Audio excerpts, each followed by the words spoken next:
Bonjour à tous, aujourd'hui on va vous parler de cyberharcèlement. En ce moment même, 1 jeune sur 5 sont dits victimes selon des chiffres de l'éducation nationale. On est aujourd'hui à Chamonix où se déroulent les rencontres transfrontalières pour l'éducation aux médias et à l'information. On va interroger les institutions qui sont justement au sein de ce palais des congrès pour savoir si elles sont impuissantes face à ce fléau. Nous sommes à présent à l'intérieur du salon de l'éducation aux médias et à l'information. Avant d'interroger les institutions, nous avons envie d'interroger les principaux concernés. Il y a beaucoup de collégiens et lycéens ici. Sachez que 70% des 8-18 ans ont au minimum un réseau social, TikTok, Twitter, Facebook ou Instagram. Ils sont donc les premiers à faire face au cyberharcèlement.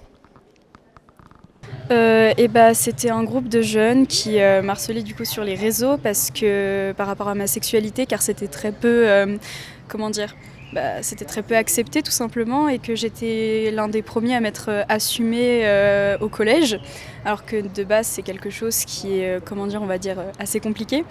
Mais j'ai vaincu ça, mais ça a duré de très longs mois, ce qui m'a emmené beaucoup de problèmes et ça a été très compliqué. Film avec des papiers découpés un peu en stop motion. Voilà. Pour connaître le rôle des institutions dans cette lutte contre le cyberharcèlement, nous allons interroger Amandine Kervella. Elle est juste derrière moi. Elle est enseignante-chercheuse, spécialiste de la question. Est-ce qu'il y a assez de choses mises en place justement pour lutter contre ce cyberharcèlement à l'heure actuelle ? Alors vu l'état du cyberharcèlement, j'aurais envie de dire que non. Et c'est vrai que il y a certainement des choses à inventer pour sortir aussi peut-être des fois d'approches pédagogiques très descendantes et des choses qui permettent, des formats qui permettent aux individus, encore une fois, d'interroger, je pense, leurs propres pratiques. Ce qui n'enlève pas la question, par exemple, de la responsabilité des plateformes, de l'architecture des réseaux. Enfin, voilà, c'est un autre niveau. Mais c'est vrai que moi, je crois aussi l'intérêt de mener des choses avec une réflexion sur nos propres pratiques. Maintenant, nous avons rendez-vous avec un des acteurs majeurs, évidemment, pour faire face au cyberharcèlement. Il s'agit de l'Éducation nationale. Alexandre Winkler est coordinateur culture auprès de la rectrice de Grenoble. Très concrètement, comment ça se passe au niveau des actions que vous menez justement au sein des établissements scolaires pour lutter contre ce cyberharcèlement ? Eh bien, c'est par exemple dans le cadre de l'appel à projet du rectorat, financer des interventions de partenaires culturels qui vont, dans le cadre d'un projet, passer des heures dans un établissement pour faire travailler les élèves sur ce qu'est le cyberharcèlement, les faire écrire, les faire filmer, leur faire produire quelque chose, de façon à ce qu'on ne reste pas dans le discours abstrait, mais qu'on mette véritablement la main à la pâte. Parce que je pense que c'est en faisant les choses qu'on arrive à les comprendre.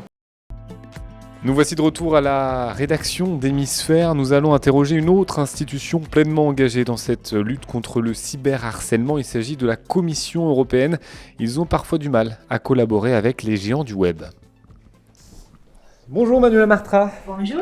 Vous êtes coordinatrice à la sécurité des enfants sur Internet auprès de la Commission européenne. Très concrètement, qu'est-ce que met en place la Commission européenne pour lutter contre le cyberharcèlement ? On rappelle les chiffres. 1 collégien sur 5 se dit victime aujourd'hui de cyberharcèlement. Comment vous luttez contre ce fléau ?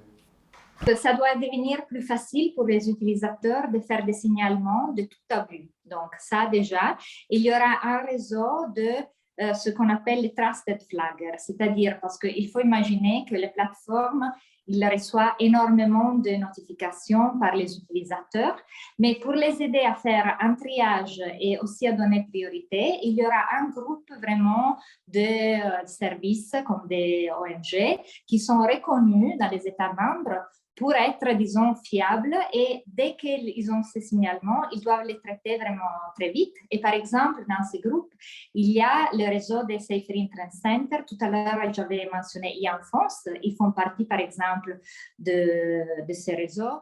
Pour toutes les victimes de cyberharcèlement, un numéro d'urgence est disponible. Il s'agit du 3018. Merci à tous d'avoir suivi ce reportage. Merci au Salon Emidia de nous avoir accueillis.